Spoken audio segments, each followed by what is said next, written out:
New year, new Steam demo event. So here's what ended up catching my eye in this first impression festival. Once again, these demos may be limited time and not available after the festival. With that said, let's get into these lovely games. Mika and the Witch's Mountain is a 3D platformer developed by Chibig and Nukefist. In this game, you play as Mika, a young witch's apprentice, or maybe former apprentice, as your mistress casts you down from the mountain where she lives with the challenge to make it back up to her. You survive the fall, but your broom doesn't, so it's up to you to figure out how to reach back up to the mountain. The demo for this game was quite short, but shows off what it's all about pretty effectively. The game controls very tightly on the ground, but soon you'll get your broom back and have to take jobs delivering things for townsfolk to afford to better your flying capabilities. It's important to deliver items intact, and you'll be graded on how effectively you make a delivery. Essentially, this is a cutesy Death Stranding.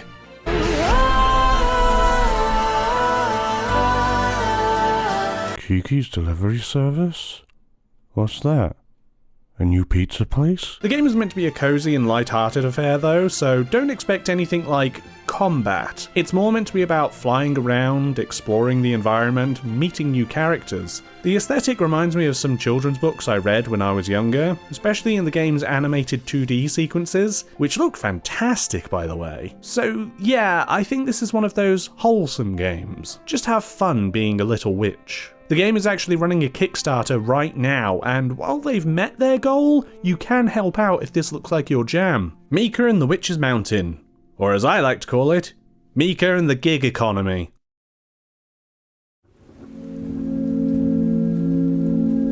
Return is a 2D survival horror RPG by Dead Unicorn. In this game, shit's fucked. I mean, really bad. Just read this text. We were leaving to go to some off-world colony, but something's gone wrong, and now we need to go back to Old Earth to get parts for our ship so that we don't ever have to return again. The game's art style can be described as quite simplistic, but very atmospheric. There is beauty to be found in the game, even amidst the hostile and alien Earth that we have to explore. Each area also manages to feel distinct, thanks to a variety of colours and details in the environment, helpful as you try navigating this great and terrible world. You have melee weapons and guns that you can use to take out the hostile fauna, as well as a dodge for when things get too hairy, and things probably will. This is a fairly difficult game. Apparently in the full game, or maybe in parts of the demo I didn't get to see, there will be shops to use this treasure and currency I keep finding in. Yeah, that'd probably help. There's no end of horrors here, distinct terrors in different territories. Your healing potions can patch you up, but they are few and far between. Though I'm not sure how much this would have helped me in this boss fight I found. This first phase is fine, but when he went bear mode, I just didn't know how to deal with him. There's a precise timing for dodging that might be too precise, or maybe I'm not meant to fight him yet. I don't know. There'll probably be someone online pantsing him by the time this video comes out. There is a weapon upgrading system that the game kinda didn't tell me about, and I might have screwed myself there. I put all my points into my sword and none in my gun. Made sense to me, the sword is infinite in use and the gun is limited by ammo. But the fight where I need to use my gun being hard, yeah, I guess that makes sense. The story of the game is intriguing, and it might end up being one to watch. A lot of thought and care has gone into the world building of the destroyed world, if you see what I mean. Return is meant to be out later this year, and when it's fully released, I could see myself revisiting. Holy shit, I really shouldn't be recording. Scene Investigators is a first-person mystery puzzle game made by EQ Studios. In the game, there is a crime scene, and you are here to investigate it. The name really hits the nail on the head. What struck me about this game is that you are simply dropped into a crime scene and meant to just work things out from there. You're not even told who died. You have to figure that out by yourself, and the answers are all around you. There's not really an overarching plot to the game, and there's only this one case in the demo, but the game is quite effective at building up a sense of mystery and intrigue by using contextual clues that slowly begin to fill in what happened here. It's on to you to work out why some details are the way they are and answer the questions given to you. I don't want to give away any parts of this puzzle, so I'll keep this brief.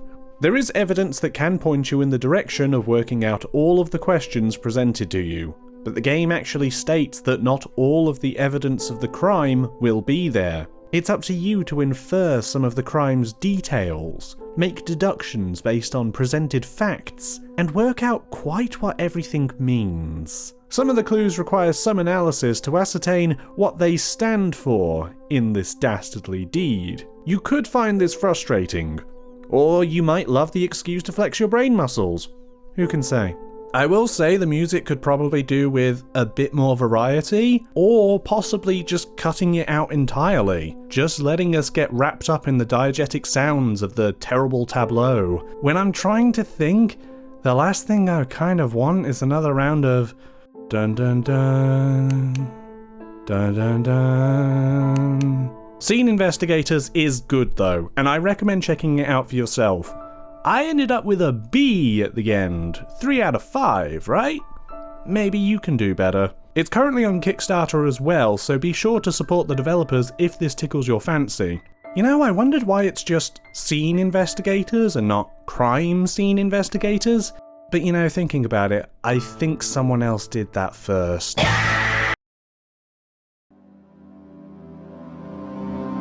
Shadows of Doubt is an immersive sim detective game made by Coal-Powered Games and published by Fireshrine Games, and is by far the most ambitious game being covered in this video.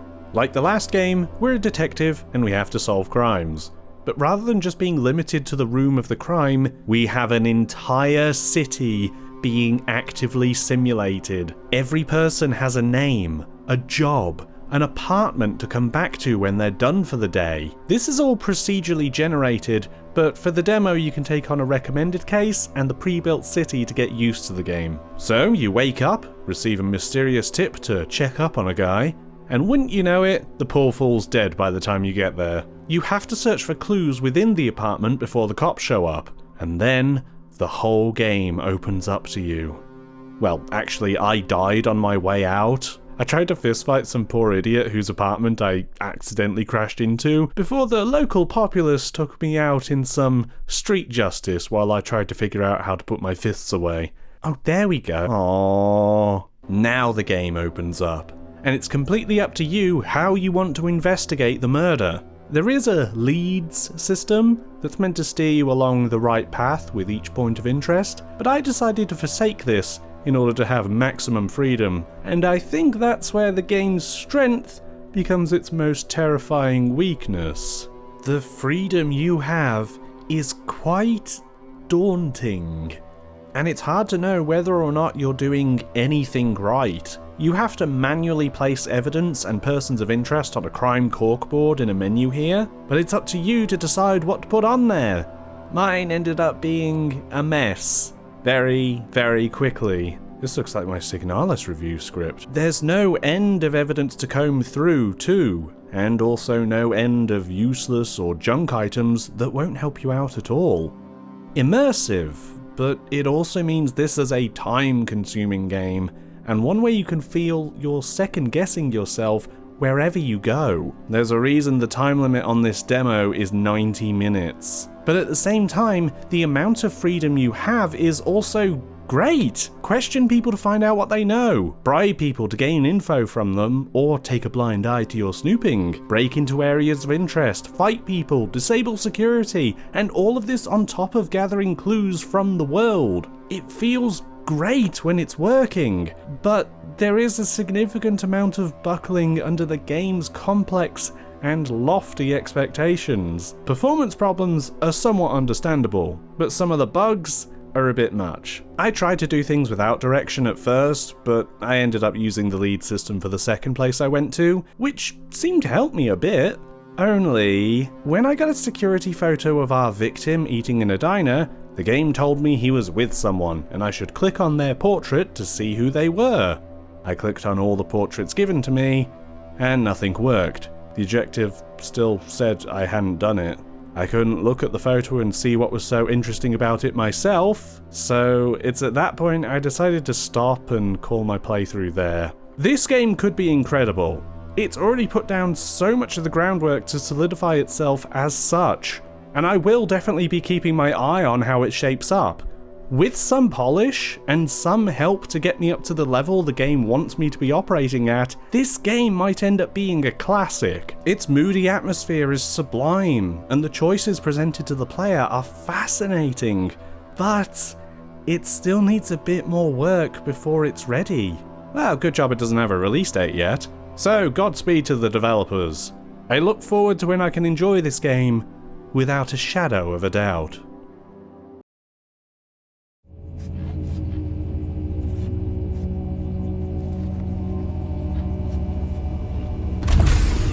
I can't believe it's finally coming out. System Shock, a remake of the 1994 classic by Night Dive Studios, is a first-person immersive sim. Yeah, you should know all of this by now. This game's reputation is legendary, and hopefully this remake will introduce it to a new audience. Night Dive updated the old demo to show off exactly why this game had been taking so long. Well, from the moment you hit New Game, you can see the amount of effort on display.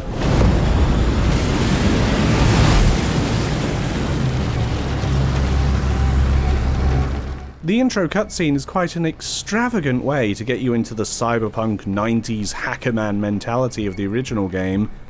It's a bit more flashy than this. In System Shock, you are a hacker who has woken up on Citadel Station. The crew is mutated and out for blood. So, it's up to you to piece together what's going on and get out of here. Though, you're told from moment one who's responsible. Welcome back to Citadel Station. We hope your somnolent healing stage went well. This is an innocuous message, but hearing Showdown again just unsettles me. I won't spend too long on this game, as it's out next month, apparently, and I am more than likely going to be playing it. The game preserves the soul of the original well, but gives it a more modern and accessible flair. The design of the game is faithful though, by which I mean you're going to have to slow down and examine areas carefully to make sure you have all the keys and other items you need from a room. The game rewards the patient player. There's a lot to highlight that I like about the game, from the environments, to how smooth the game plays now, to the new and totally radical design of the cyberspace sections. But I think it's best to close off on what happens when you die in the game.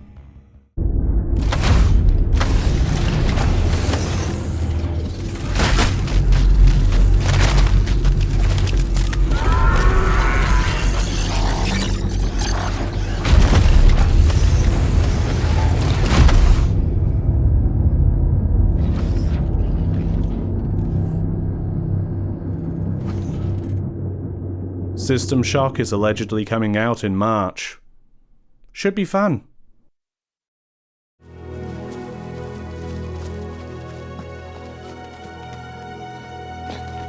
Planet of Lana is a 2D cinematic platformer by Wishfully and Thunderful Publishing. You play as a young girl called Lana, who is joined by a pet cat monkey thing. And, well, it's one of those games in a made-up language, so I'm not sure what's going on exactly, but I'd wager it ain't all good. If you don't know what I mean by cinematic platformer, think similar to Limbo or Inside, or perhaps what is probably the game's primary inspirations, Eric Chahi's Another World and Heart of Darkness. You've played those, right? Another World is a classic. From Another World, it takes how it tells its story of life on an alien landscape without using understandable dialogue, and from Heart of Darkness, it takes the terrible cruelty of children dying in gruesome ways. If you've not played Heart of Darkness, look up the deaths in that game on YouTube. Somehow that game got an E for everyone. Now, indie gaming was somewhat rife with small child scary world games for a while, and while we are a small child, the world here is gorgeous. The art and animation of this game is incredible, almost disarmingly so. The greenery moves so wonderfully in the wind, and how your characters animate feels so naturalistic and endearing. It really makes an impression on you very early on, which helps to ground you and make you feel attached to the environment you're in when you encounter that which doesn't belong.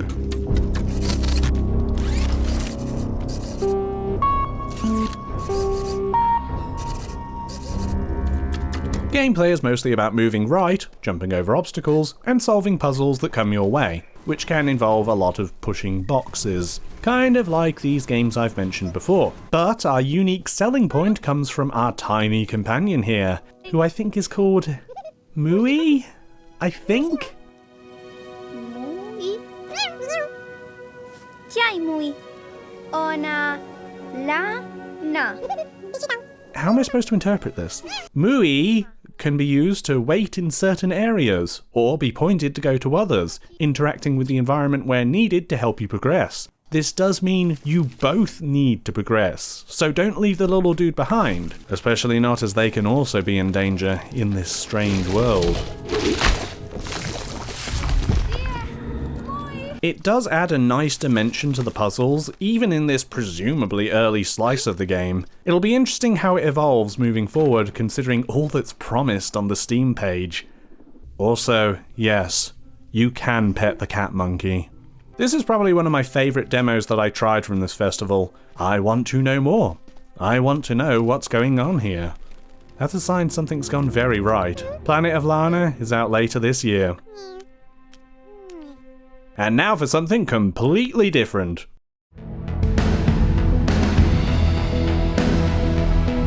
Phantom Brigade is a mecha turn-based strategy game by Brace Yourself Games. The country has fallen to an armoured uprising, and it's up to you and your scrappy resistance to take it back, armed only with recruits filled with gumption, a healthy supply of hot-blooded patriotic zeal, and a squad of mechas that can see into the goddamn future for a tactical advantage. Just a little one though. It's not too overpowered. This game was the longest demo that I played for this festival, because it had a lot to show off, and the concept requires going through basically all the missions before you start to see how it all works, and what variety the game can introduce. I'll try to be brief, but there's a lot going on under the hood of this game. You control your squad of mecha pilots. Each turn lasts 5 seconds, and you can tell your units to spend that time doing whatever they want. Moving, shooting, anything. But as you plan out those 5 seconds, you can see everything that your enemy wants to do. So, in order to turn the tides of war, you need to plan your moves around what the enemy is going to be doing. If the enemy is going to attack a unit, get him to take cover behind a building or geometry, or have an ally with a shield run in front to absorb the blow. While they're distracted, have one of your units come in and blast their flank. If that seems simple, it is, at least at first. But when the enemy count starts to climb, there becomes a lot of things to keep track of at any given moment. Units can also have individual parts ruined, so if your sniper loses his right arm, he's not going to be firing that rifle anytime soon. Your pilots can also become concussed from the heavy rounds of artillery crashing into them, and you better hope to God that by the time they wake up, they're still in a mech and not a burning pile of rubble. There is a wonderful balance, an artistry, to arranging a perfectly planned turn that thwarts your enemy's strategy completely and utterly, and it's satisfying as all hell. It's also pretty intuitive to do so, but then again, arranging timelines like this is basically what I do every day anyway. Okay, we'll just get the Neko art GIF right here.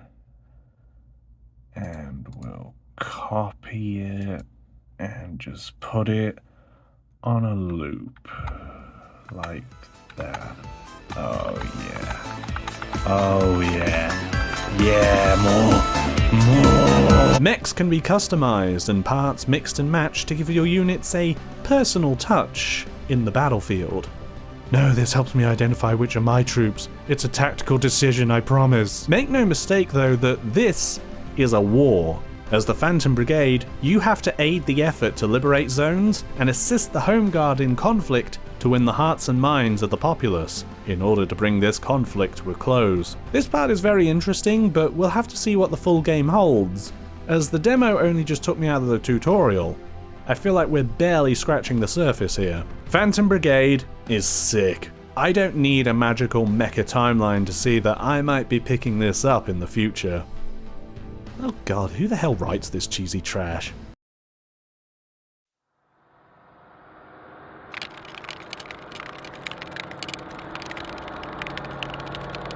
Radio the Universe is a game by 6E6E6E.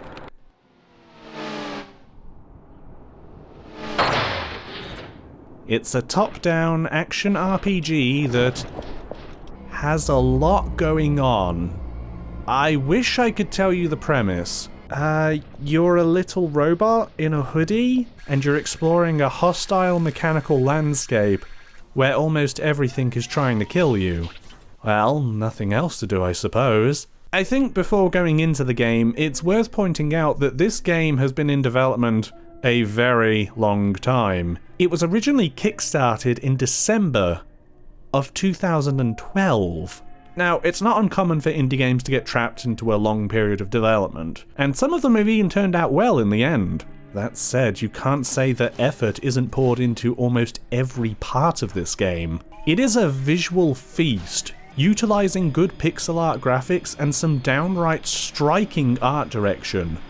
You can see all sorts of little touches everywhere you go, like the flashing pop-ups from your little robo-HUD, not to mention the quality of the actual cutscenes. The whole game is a vibe, and frankly, I dig it quite a bit. The game mostly plays like a top-down Zelda title. Exploring around is often a case of utilizing your environment to your advantage, jumping up onto ledges and breaking boxes wherever you can. It speaks to good art direction that I was never confused at what level I was on in a room, and whether or not I could jump up or across a platform. One difference to Zelda is your sword is huge and takes a while longer to swing, and when you start out, you only have one life point, so it's a single hit and you're dead. But don't worry, you can fix this with a simple upgrade a little while into the game. There's a dash and a gun too, and you can even customize yourself out a bit to suit your needs. But the really interesting thing comes from the game taunting you with the chance for more experience if you beat an enemy by getting them to exactly 0 HP. It's a very cool system, and adds a neat dimension of thought to combat. It's also not the only way to get experience, so don't worry so much if you're not good at it. I have to say, I feel somewhat hypnotized by this game. I don't know quite else what to write about it. As I said, the game is a vibe, and you kind of have to see it in action to understand all the little things that it's doing that suck you in. There's no announced release date, but I can really gel with this, and I'd really like to know more of exactly what is going on here. Download this and try it for yourself, or any of the other demos from the Demo Fest if they look like they tickle your fancy. There are a lot of games out there, and it's interesting to check in on what the world's doing.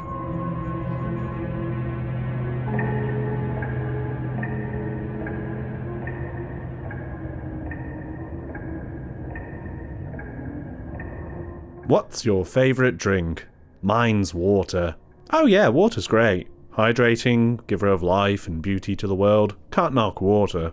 Anyway, it's probably Lafroig whiskey. I really like a drink that punches me in the face on the first sip. I'm not sponsored by them, obviously. All my friends who've tried it really don't like it. Anyway, I'll see you next time.